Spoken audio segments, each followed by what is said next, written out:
A square sheet of side A is lying parallel to xy plane at z is equal to A. The electric field in the region H is equal to Cz square K unit vector.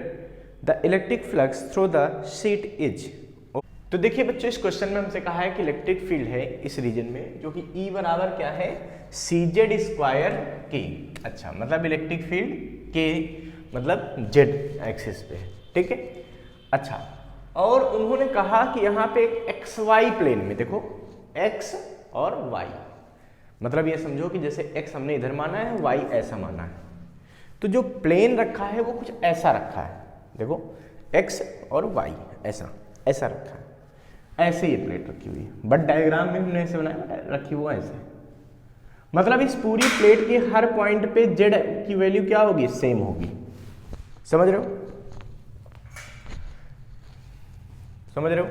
मतलब जब Z की value हर जगह same होगी, इससे पता चल रहा है कि हर जगह इलेक्ट्रिक फील्ड भी सेम होगी, क्योंकि इलेक्ट्रिक फील्ड Z के आगे बढ़ने पर बढ़ रही है. तो लिखेंगे यहाँ पे at Z is equal to A electric field. इस जगह पे इलेक्ट्रिक फील्ड कितनी होगी, तो ये होगी Ca स्क्वायर K. ठीक है, K का मतलब इसकी डायरेक्शन किधर होगी, अलोंग Z एक्सिस होगी.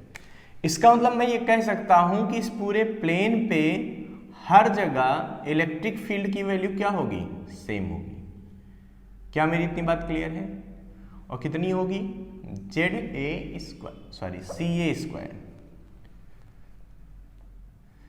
स्क्वायर और K वेक्टर, डायरेक्शन ये हो गई. ठीक है, इस प्लेन का बच्चों एरिया वेक्टर कितना आएगा.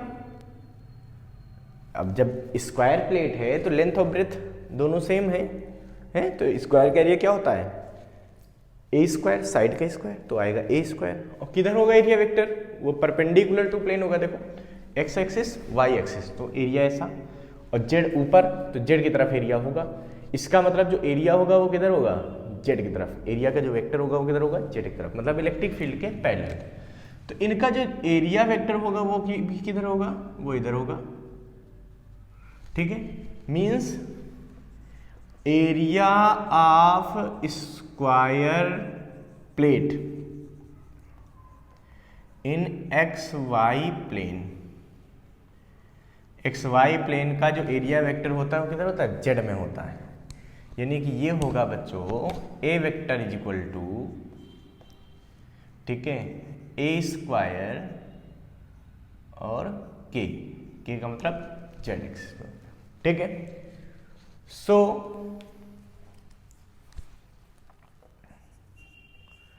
Flux passing through square plate. Square plate से कितना फ्लक्स पास होगा जरा सोचो. तो ये होगा फाई इज इक्वल टू, कौन सा फ्लक्स है ये, इलेक्ट्रिक फ्लक्स है बच्चों. यहां पे लिख दूं मैं इलेक्ट्रिक फ्लक्स.